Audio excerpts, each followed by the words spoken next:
Welcome to the Siches this week in Project Likkutei Siches. We're going to be learning Sicha on Vayishlach in Chelek Yud on page 109. Beparsha Seinu Misuper Asher Esav Lokach Es Noshav Vayelech Aleretz Mipnei Yaakov Ochev. Towards the end of the parsha this week, talks about Esav, and it tells us that Esav took his wife, his children, and everything he owned, and he went to a different land because Yaakov was there. In the next pasuk it explains the reason. Their possessions were too much to be able to live together. And the land couldn't contain them because of all of their cattle. That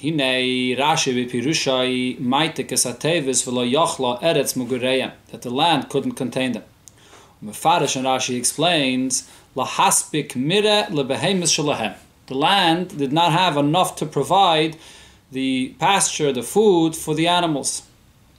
Then Rashi brings a second pshat, which the Rabbi will address in the next sif. But first the Rabbi will explain here the first pshat of Rashi. According to the Mefarshim, what Rashi is coming to clarify here is as follows. The pasuk says the land couldn't contain them or couldn't hold them. Usually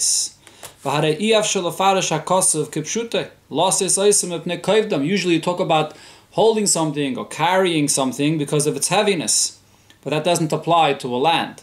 So how does the word loses come into this pasuk? What's the interpretation of this word? The word loses here does not mean to hold, to contain. Rather, it means to provide, to support enough for the food for the animals. That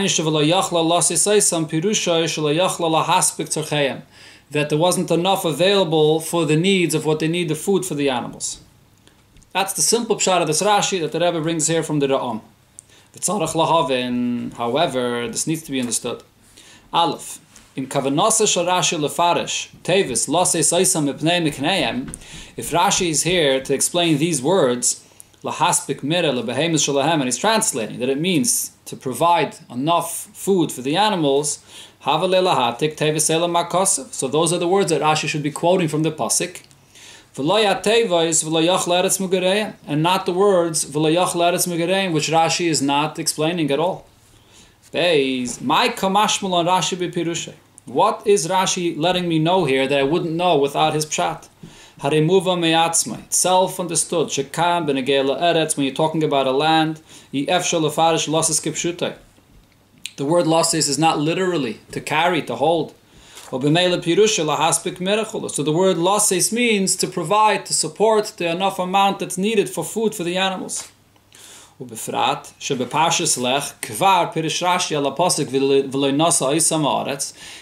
have the same expression where it talks about Avram and Lot sharing the area there in the land. So Rashi explains the meaning of that there wasn't enough to provide for the food for the animals. And Rashi here explains this a second time. Why? Gimel, another question is, Madua Mishana Rashi Meloshan HaKosav Mipnei Mikneihem. The Torah uses the term Mikneihem, their livestock. V'kaisev lebehemis shalahem. And Rashi says they're animals. Why doesn't Rashi use the term that the pasuk uses? Ve'ein loima sharashi balafarish tevis Mikneihem behemis shalahem. You can't say that Rashi is translating the word Mikneihem that it means animals. Shari Mikneihem nema b'teira kama pam lefneiza. The word Mikneihem is mentioned many times before. V'lepirish Rashi klum. Rashi never translates this word. Rashi himself uses this word.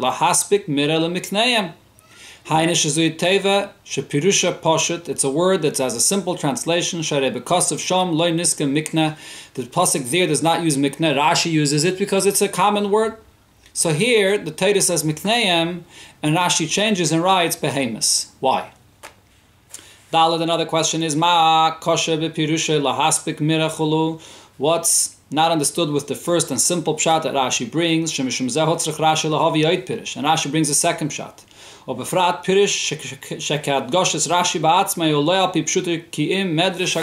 second pshat Rashi himself says is a medrash. B'pirusha b'parshas Lech Hanal. In Parshas Lech Lecha, where Rashi brings the pshat of very similar words, v'lo yachla oisam, or v'lo nasa oisam ha'aretz. So there, mistapik Rashi ba'pirish, Rashi just brings the simple pshat, lehoisi achayla lahaspik mira lemikneim, that there wasn't enough for the animals. V'ene maybe pirushim acherim. Rashi doesn't bring any other pshat. Why here does Rashi bring a second pshat? Beis, now let's see what the second pshat of Rashi is. Mamshech Rashi b'pirusha. Rashi continues with Medrash Agoda. In the Medrash it says, Mipnei Yaakov Achiv, he left because of Yaakov his brother. Mipnei Shtar Chayiv Shal Gzeiras Kiger Yezaracha. There's a Shtar Chayiv, there's a debt of a decree that the one that's going to inherit this land is going to have to be a stranger in a different place. Kiger Yezaracha was said to Avram Avinu that one of his descendants are going to inherit the land and he's going to have to be a stranger. So therefore Esav said, Hamutul al Zare shel Yitzchak. This Gzeira, and then to come and inherit the land, is going to be by one of the descendants of Yitzchak. So Amar, Esav says, I'm not interested in this Gzeira, I'm not interested in this inheritance. Eilech li mikan, let me leave from this place. Ein li chelek loy b'matana, shenitna loy ha'aretz hazayis. I'm not interested in not the matana to whom it was given to, v'loy b'piroin hashtar, and I don't have to pay this chayiv, this gzeira, decree, and that's the reason why Esav left. And then Rashi adds, umipnei habusha shemacha b'chayrasei. And also Esav was embarrassed because of the fact that he sold his b'chayra to Yaakov, so therefore he left out of embarrassment. So here as well, what Rashi says needs to be understood. Aleph, the first question is, Rashi tells us once and again the klal regarding his pirushim. Whatever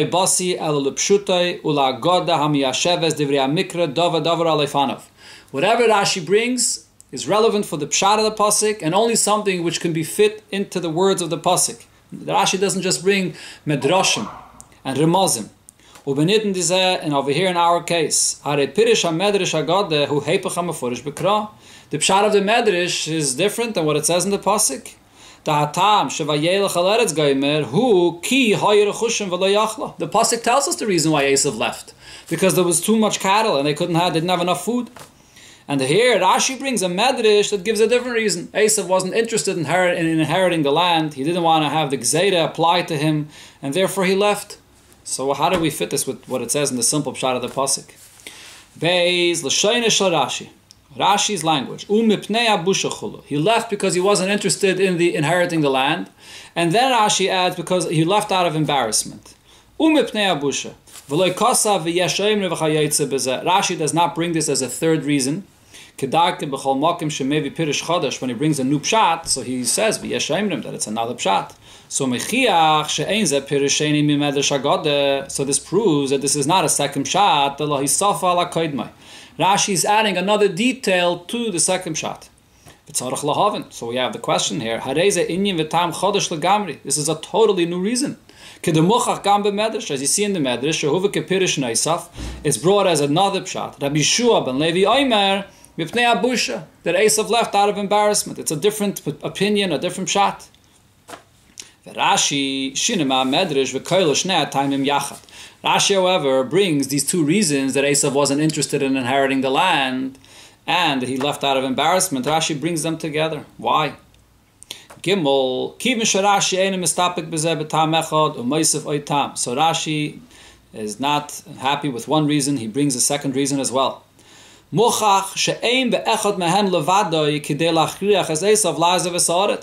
So that seemingly makes it clear that one reason alone is not enough for Esav to leave. The main reason Esav left is because of the shtar chayiv, because he didn't want to inherit the land, he didn't want the gzeira.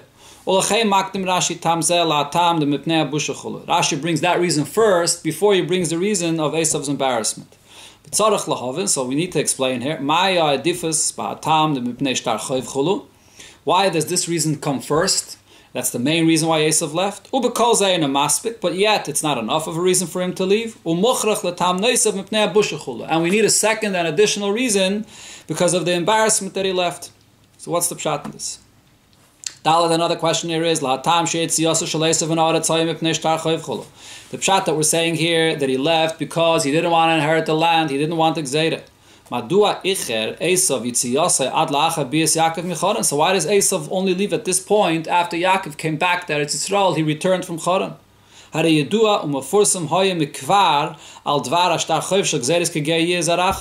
This gzeira, or this promise of the Eibishter to Avram, that one of his descendants will inherit the land and there'll be a gzeira, is known from a long time ago. And in fact, from the time of the birth of Yitzchak, the payment of this gzeira begins. The time of the gzeira of Kiger Yizaracha, which is 400 years, starts from the time when Yitzchak is born. So Esav is well aware of this from a long time ago. Why is it only now, when Yaakov comes back from Choron, that Esav leaves because he doesn't want to inherit the land? Hey, another question here is, as an introduction to the pshat that Rashi brings from the Medrash, Rashi quotes from the pasuk, these are words in the previous pasuk. Why does Rashi quote this as an introduction to the Medrash? Vav, the sixth and last question. Quoting these words, Mipnei Yaakov Achiv, is actually a contradiction to the pshat that Rashi brings. The pshat that Rashi is quoting from the Medrash is that there's the promise that Hashem tells to Avram Avinu that your descendants will inherit the land and there'll be a gzeira, and this is the reason why Esav leaves.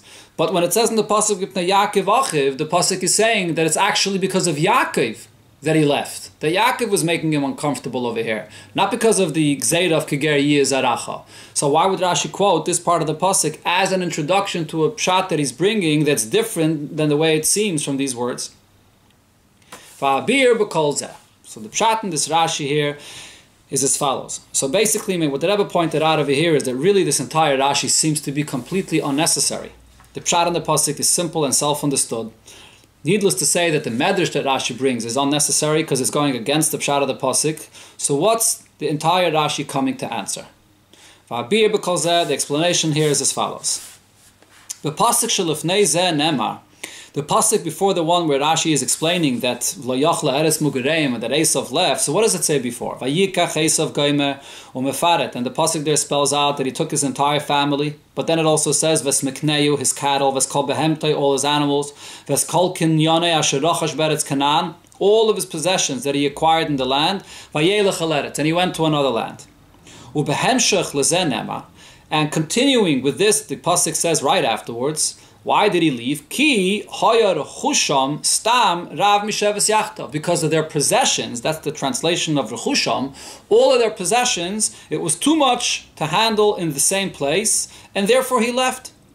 Shebe pashtus. So the simple pshat here would seem, koi al kol hanem alef neze. This refers to everything that we spoke about before. Mikneyu, the cattle, behemtei, the animals, was kol kinyane asher rochash beretz Canaan. So the pasuk here, when it talks about the fact that Esav left, is not only specifically focusing on the fact that there was all the possessions that were too much over here to be in this place. The simple pshat of the pasuk over here is that we're not only talking about the animals, that is, but we're actually talking about all the possessions. All of their possessions that they had were so much that the land couldn't handle it. We're not focusing specifically on the cattle, on the mideh, on the food for the behemoths. That's not the focus here. It's talking about rechusham, rochash, all of their possessions. Now, if that's the pshat, we would have to explain the pasuk l'chayra. The zeh shakosef mesayim. Then the pasuk concludes and says that why did Esav leave? V'lo yachla eretz mugureim loses oisam mipnei mikneim. The land, that is, couldn't handle them because of mikneim. What is mikneim referring to? If we're going to say that mikneim here is referring to their cattle, so then how does this connect to what it says before this in the pasuk that we're talking about the fact that the land couldn't handle them because of all of their possessions? We're not talking specifically about the fact that there was not enough food for their cattle. So we would have to say in the simple pshat of the pasuk, shebe pashtus, ein ze inyan chodosh. Over here, when in the end of the pasuk it talks about the cattle, it's not talking about cattle. Kiyim ba behemshech umevayeh zeh shehoyer rechushim rav misheves yachtav. It's a follow-up to what it says right before, that there were too many possessions and therefore they couldn't live here together. And therefore, so when it says here that the land couldn't handle them, it's not only referring to the cattle that it speaks about in the previous pasuk. And the pasuk now is only focusing on their cattle, like the pshat is in Parshas Lech Lecha. Kiyim rather, pirushei hu miloshin miknas kesef kol rechusham. The word mikneim here means everything that Esav had acquired, or everything that Esav and Yaakov had acquired, referring to all of their possessions. That's how we would translate the word mikneim. Because the pasuk before says Rechusham Asher Rochash Beretz Canaan, it's talking about the fact that the land couldn't handle all of their possessions, and then it concludes saying that the land couldn't handle Mikneim. So what's the meaning of Mikneim? Simply, you would think it refers to all of their things that they acquired. So when they land here, when it says here in the pasuk that the land couldn't handle everything they owned, the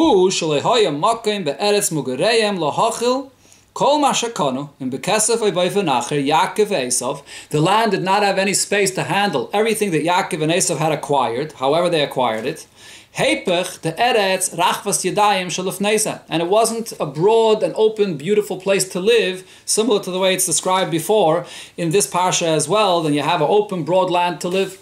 So the pasuk over here is not specifically focusing on the cattle. It's Bechlal talking about the possessions, that they each had so many possessions that they acquired for themselves that the land couldn't handle them. That would be the simple flow of these two psukim. However, according to this pshat,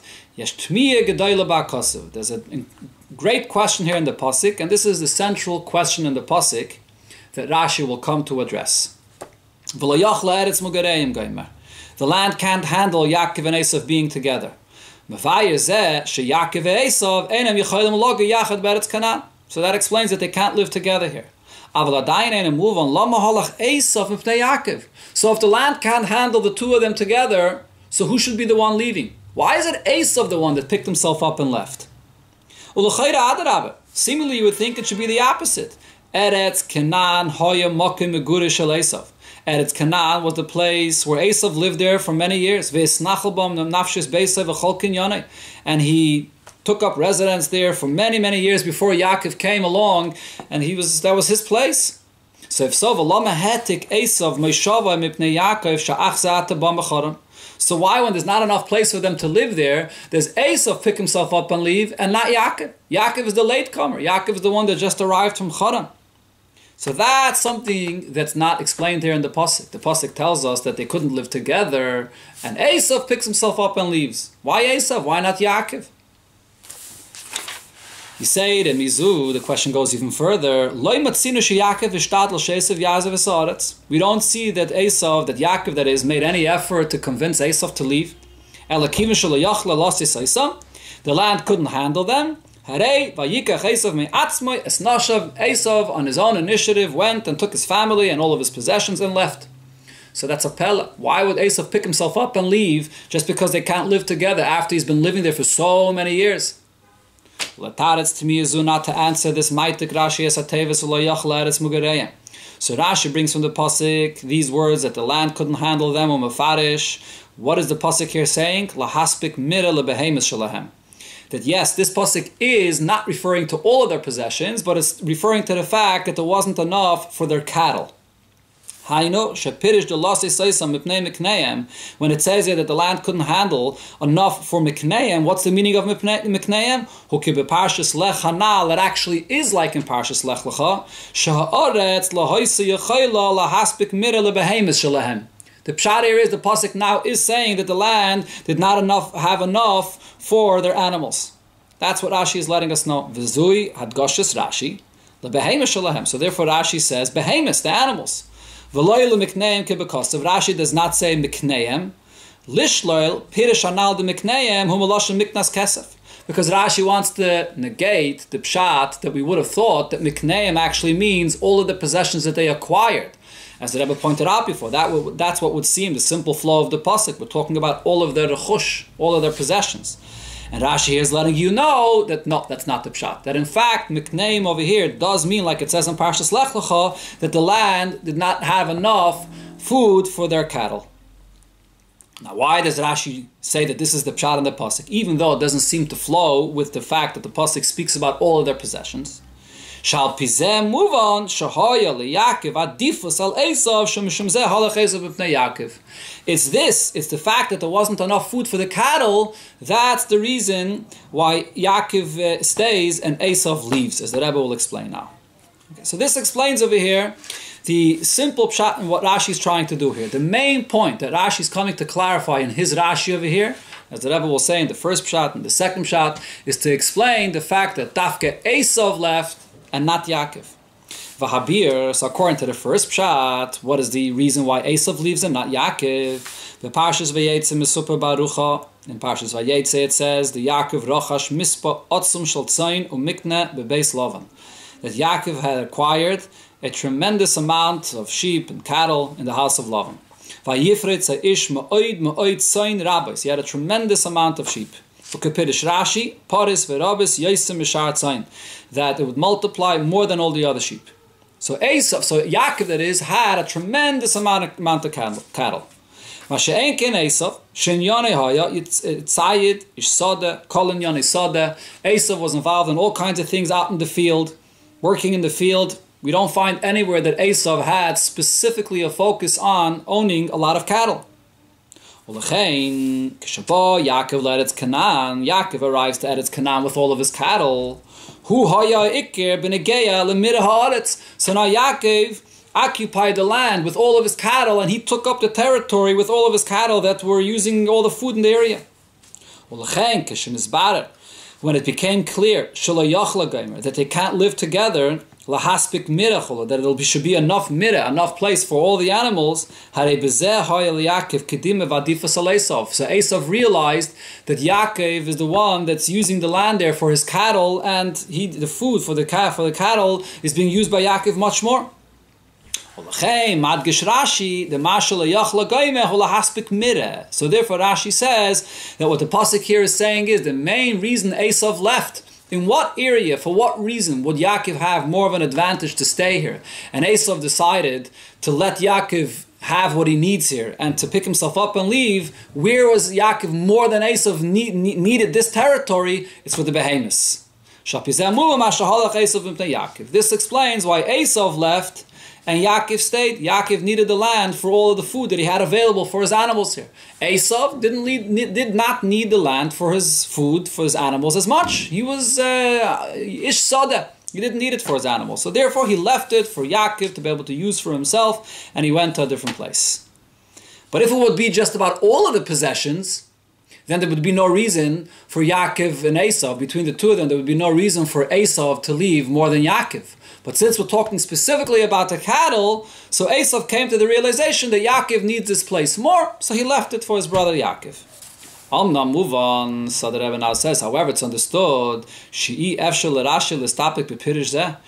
can't just stay with the first pshat. Levad to explain the reason why Esav leaves. It's a very big deichik to say that Hanhages Esav loned mimikaymayim kol hashaloi, that Esav picks himself up and goes away with all of his possessions because he's such a nice person, because he's such a righteous and good person, that he sees that Yaakov needs this land for his animals more than him. So therefore he decides, I can just go to a different land. After all these years living here, Esav is so righteous, and he just picks himself up and takes all of his things and goes away. Yaakov entered into his territory. Esav was living there for many years before Yaakov came back with all of his family from Haran. Another point is, according to the first pshat of Rashi, it's not understood. The word achiv in the pasuk is extra. He left the land because of Yaakov. Why does it have to say that Yaakov is his brother? Rashi. So therefore Rashi brings a second pshat.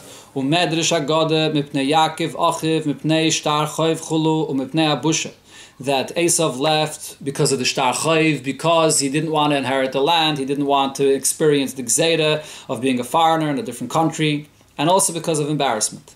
This explains why it's Esav the one that left and not Yaakov. LeEsav hoyu taimim sheyazev es eretz Canaan. Esav had reasons to leave. L'chein kishin is galgalu advarim. When things developed, and v'lo yachla eretz mugareim lasei soisam, and the land couldn't handle both of them, umuchrach echad mehem lahatik meshavai. So now one of them has to leave. Azav Esav is haaretz. So out of the two of them, who's the one that decided to leave? Esav. Not because he was such a nice guy, but because he anyways had reasons to leave. So move on. So now we can understand the hamavua b'medrash, the reasons that it gives in the medrash for Esav leaving.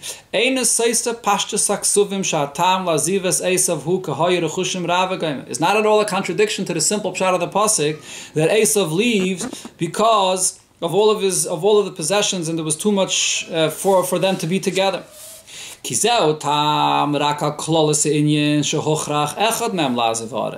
pasuk gives the reason why one of them had to leave.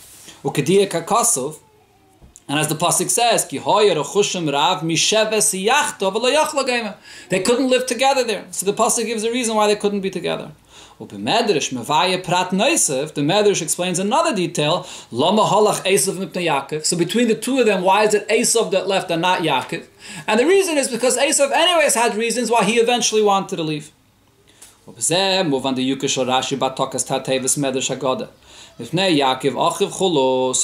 brings the words Mipnei Yaakov Achiv of the pasuk before he brings the Medrash. Rashi, what he's emphasizing here is the reasons that Rashi quotes here from the Medrash. It's only coming to explain this detail. Why is it that Esav left and not Yaakov? In general, the reason why someone had to leave, that the pasuk tells you, because they couldn't handle both of them together. But why between the two of them is it Esav that left Mipnei Yaakov Achiv? That has what we see here in this medrash. Rashi might gam tevas Achiv, and Rashi also brings the word Achiv l'rames shal yidei pirish zeh, because that hints to the fact that it's only in the second shat shtar chayv that there's a shtar chayv that has to be fulfilled by one of the descendants of Avram, one of the children of Yitzchak, either Esav or his brother Yaakov. We understand why the pasuk here is emphasizing the fact that they were brothers, because it's between these two brothers someone has to fulfill the shtar chayv and also the embarrassment that he sold the bechayra, which is hinted by the fact that the Torah says that they were brothers. What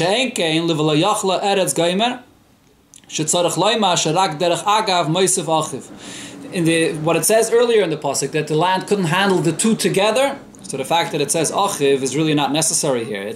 Any two people that have so many possessions, the pasuk, the land wouldn't be able to handle them. It's not necessary to write achiv. Achiv is hinting to the pshat of the medrash. So this explains how the pshat of the medrash is not at all a contradiction to what it says in the pasuk. There are two different things that we're explaining here. We're explaining the fact that it couldn't handle both of them together, so someone has to leave.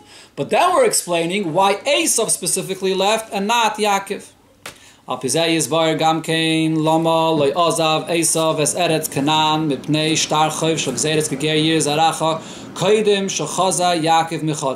This will explain, so why did Esav not leave a long time before and he only leaves right now? It's the pasuk that says clearly what's the reason why this happened, why Esav leaves.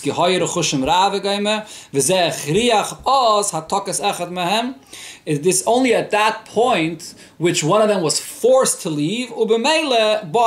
At this point is sort of where you have a fork in the road and you see who is the one that's going to end up inheriting the land and who will not. It's only at this point when someone is forced out where you see that change. Adas, up until this point, it's still not clear and decisive to us. Who's the one that's going to pay this shtar? Meaning, who's going to have to experience this gzeira? Or maybe it'll be fulfilled by both of them. Because even if you're living in the land, it doesn't mean that you're living there now, that in the future your descendants will inherit the land and that your descendants are going to go to Mitzrayim and be in a strange land. They're living there because they grew up there with their father. So the fact that Esav was living here till now, that doesn't mean that he's going to continue living there and his descendants will continue living there. And the same with Yaakov. It wasn't clear at this point. When it gets to the point that they can't anymore live together like they were living till now in their father's house and sharing the area together. They're too much to handle to live together. And someone has to make that decision to leave. So now they come to that fork in the road where they have to make the decision who's going to be the one to leave. The one that stays, he clarifies his decision, that he's ready to stay. He's the gezerah that applies to him, and his descendants will inherit the land. Therefore Rashi explains, the land couldn't handle them.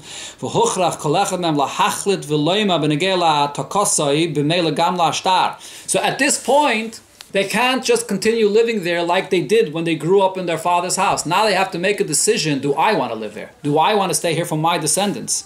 So Azai, Esav makes now the decision, I'm not interested in staying here, I'm not interested in inheriting this land, and I'm not interested in the gezerah either. So, yes, he was living there till now, and till now there was no reason for Esav to pick himself up to leave. He knew that there's the shtar chayiv, and eventually someone will have to leave, but until there he was living comfortably like he was living in his father's house. He grew up there and he stayed there. It gets to the point that someone has to leave, so now a decision has to be made. So Yaakov decides to stay, and Esav decides to leave. Hello. So now the Rebbe will explain why Rashi has to add the idea that Esav left out of his embarrassment. The fact that Esav left because in the future he didn't want to inherit this land, but it still is not enough. Yes, Esav did not want to have anything to do with this shtar chayv, with the inheritance of the land.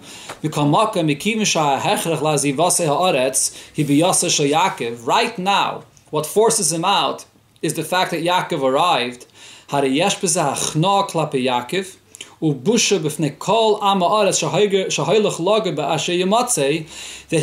a tremendous embarrassment. The fact is that what is it right now that's causing him to leave? What's forcing him out? The fact that Yaakov, his brother, his younger brother, after many years of him living here, comes to Eretz Yisrael, and the land can't handle both of them living together, and now Esav is forced out. So true, Esav made that decision that he's not interested, but the fact is, isn't this a tremendous embarrassment for Esav to be forced out? How would Esav do this?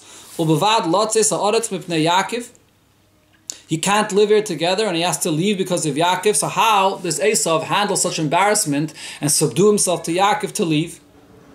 So therefore Rashi adds another detail. And this is not a third pshat, pirish acher, ki b'medrash kanal sif beis, ki b'medrash muvam time emele b'tur pirish apasik mipnei Yaakov achiv. In the medrash, it's brought as another pshat for why he left because of his brother Yaakov. It's two in the Medrash. It's quoted as two different pshatim. You left because of the shtar chayiv. Or another pshat, you left because of embarrassment. When Rashi brings this idea that he left because of embarrassment, he's not coming to explain why it's Esav that left and not Yaakov. In the pshat of the pasuk, this is not the reason. The busha is not the reason that he left.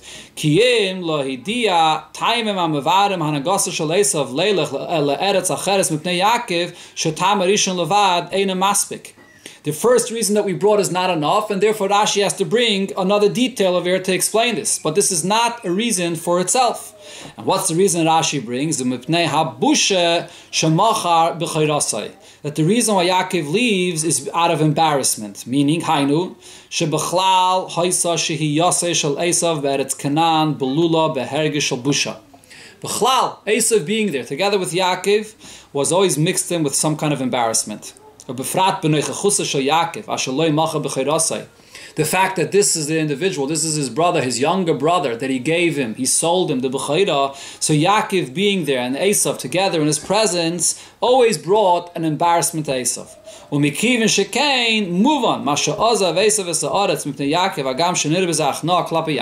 So the fact that he leaves, even though it seems pretty embarrassing that he's subduing himself to his brother and he's leaving, he's being forced out because of his brother, And it's an embarrassment that he's being pushed out because of his brother, but on the other hand, staying there was also an embarrassment for him. So therefore he left. But on the other hand, just the embarrassment, this alone is not a reason for itself that Esav would leave just because of this embarrassment. Rashi brings this just as an addition, as a second reason. The main reason he leaves is because for the future, looking in the bigger picture, Esav made the decision, I'm not interested in inheriting this land, I don't want it for my children, for my descendants. That was the main reason he left. The reason why, how could Esav bring himself to take such a step to leave, even though it's a tremendous embarrassment, because being there was also an embarrassment to some extent. So therefore Esav decided, you know what, it's a good opportunity to just pick myself up and leave. So we understand from everything that it says over here that the main issue that Rashi is coming to address with his pshat here in the pasuk is not the simple pshat where the pasuk explains that they couldn't live together because there wasn't enough space for them. That it says in the pasuk. But the main point over here is, if it can't handle the two of them, why is it Esav that leaves and not Yaakov? And it's actually surprising. Esav lived there for much longer. This was his place. Yaakov was a latecomer. And why is it Esav that is all of a sudden the nice guy that decides to leave? So therefore Rashi explains a different Pirushim, as the Rebbe explained this over here. The first pshat, actually, according to the first pshat, it does come out that Esav was a nice guy and he decided that Yaakov needs the land more than me, so he left it for him. But in the second pshat, Rashi explains that Esav made the calculation that for the future, I don't want this land as an inheritance for my descendants anyways, and it's an embarrassment for me to be here as it is, so therefore Esav decides to leave and not Yaakov. There's still one detail that needs to be clarified. This decree that your descendants of Avram will become a stranger in a foreign land, which will happen to one of the descendants of Yitzchak, that they will become a stranger in a land that's not theirs. This doesn't refer specifically or not necessarily Eretz Mitzrayim. Rashi there says this. Doesn't clearly say that they're going to become strangers, foreigners in Eretz Mitzrayim. They're going to wander to a different land, to a country that's not theirs. Ve'im kain, if so, hatokas Esav lahar seish shemichutz la'eretz Canaan. This itself, that Esav moves away from the land and he goes to Har Seir. Harei zeh atzmai hu priyas hashtar chayv. Can't this itself be Esav now actually fulfilling this shtar chayv by leaving to go to Edom where he went, to Har Seir, and then he'll come back later in the future. Maybe this is the actual fulfillment of the shtar chayv by Esav and by his descendants. So his step of leaving is not necessarily at all showing that he's not interested in being part of this shtar chayv. But the answer here is the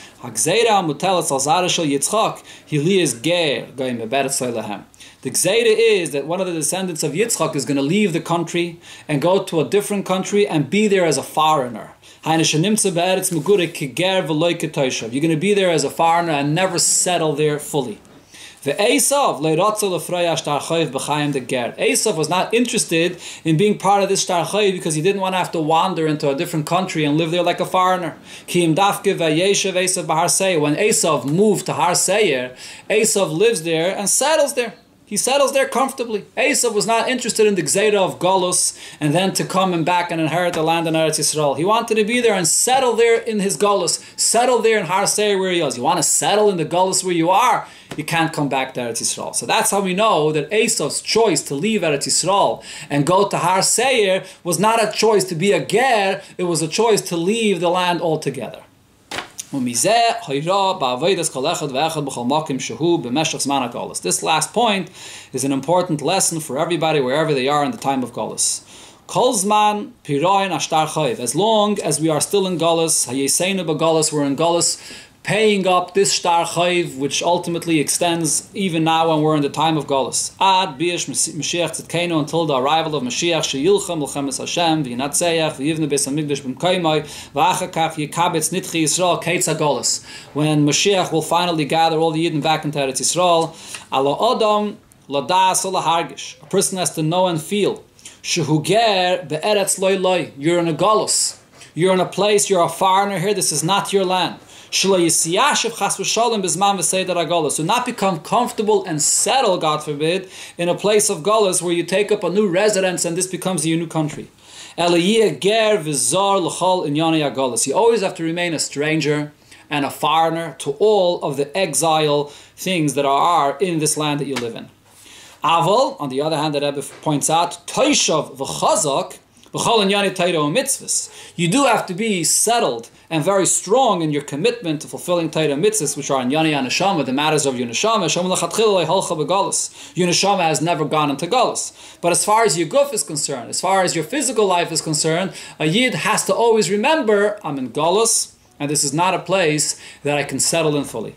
And a person, a Yid, should always await every moment la geula hamitis, to the ultimate redemption, Mashiach Tzidkenu, Shi'elichenu, Kamimias La'artzeinu, B'Korev Mamish.